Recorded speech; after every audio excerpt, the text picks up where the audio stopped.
Good afternoon, everyone. Last time I came to address the conference, I told you we could win in London, and we have.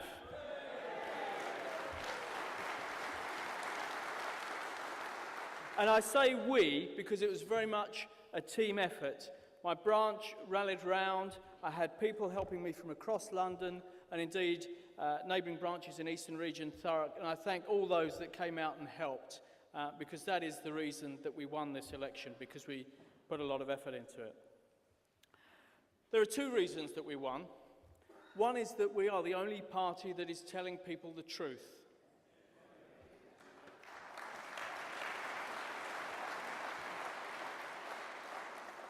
And the other one is that we out-campaigned them.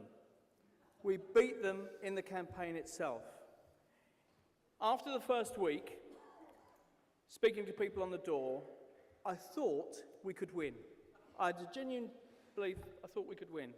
Then 2 weeks later, I knew we could win because the other parties dragged 100 bodies out onto the streets of Harold Hill to fight the campaign. They were clearly worried. There was a councillor, Conservative councillor from Kensington, who came up. I mean, poor fellow, he can't even pronounce Harold Hill. The H is actually silent.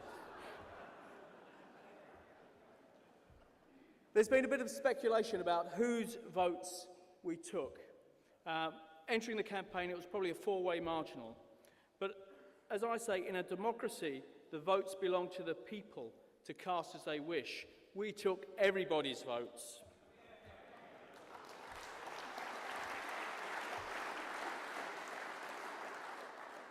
And we mustn't be complacent, because although these people have voted UKIP, the votes do not belong to UKIP. We must earn them and keep them. And with our messaging and appealing to people, we must always update our policies so they are relevant to the people that we represent. I've been doing this for 15 years in Havering, knocking on doors, speaking to people. And in the very early days, as many of those that are long in the tooth will know, people hadn't heard of UKIP. The turning point for me was Corby, when for the first time out canvassing, I didn't have to explain once who we were or what we represented. And for many years, people like myself were just holding the line. But politics and elections, like war, is about winning, not just taking part. And what we have shown now is that we can win and we are relevant. As I said, we campaigned very hard on this, and we put out more literature than the other parties. We probably didn't knock on as many doors, but we put out more, and we went hard. This is one leaflet that went well, and I should just show it. I've got some samples at the back. But we explained to people that they had a choice on Thursday who they were going to vote for. They could vote for Blue Labour, with higher taxes, uncontrolled immigration, no EU referendum, cuts to our armed forces, hospitals and schools handed over to profiteering private companies, the Green Belt concreted over, and more rights for criminals instead of victims. There was cheap Labour, higher taxes, uncontrolled immigration, no EU referendum, cuts to our armed forces, hospitals and schools handed over to profiteering private companies, the Green Belt concreted over, and more rights for criminals instead of victims. Or there is a real alternative to these two parties, the UK Independence Party, and that is what won on the day. That people are fed up. The one message we got from people is that they do not feel that they are represented by the old parties.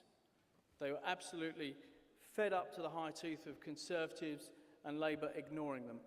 This part of Havering is one of the poorest parts of the borough, and it is the one that has suffered most from the influx of immigration. You've got a lot of aspirational working class people there who feel that they have just been forgotten. Wages on building sites haven't gone up for years. In fact, they've been coming down. And these are the people that we should be going after.